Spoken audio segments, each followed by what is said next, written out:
Number one എന്ന് പറഞ്ഞ് കിടക്കുന്നവർക്ക് ഇതുപോലെ അറിയുമോ? ആൾക്കാർക്ക് നമ്പർ 1 നമ്പർ 3 ഒന്നും ഒരു പ്രശ്നമല്ല, കാര്യങ്ങൾ അവിടെ നടക്കണമെന്ന് മാത്രമേ ഉള്ളൂ. നമ്മൾ നമ്പരൊന്നും ഇടണ്ട. ആലപ്പുഴ ആരോഗ്യം അത്ര നല്ലതല്ല. മെഡിക്കൽ കോളേജ് ഉണ്ട്.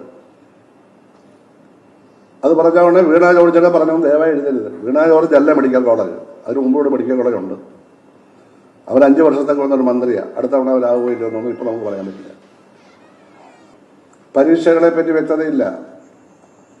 എപ്പോഴാണ് ചോദ്യപേപ്പർ കാണാതെ പോകുന്നതെന്ന് ആർക്കും അറിയില്ല. MBA വിദ്യാർത്ഥികളുടെ ചോദ്യപേപ്പർ കളഞ്ഞ അധ്യാപനെ അറസ്റ്റ് ചെയ്തിട്ടില്ല, ഇതുവരെ ജയിലിലടച്ചിട്ടില്ല.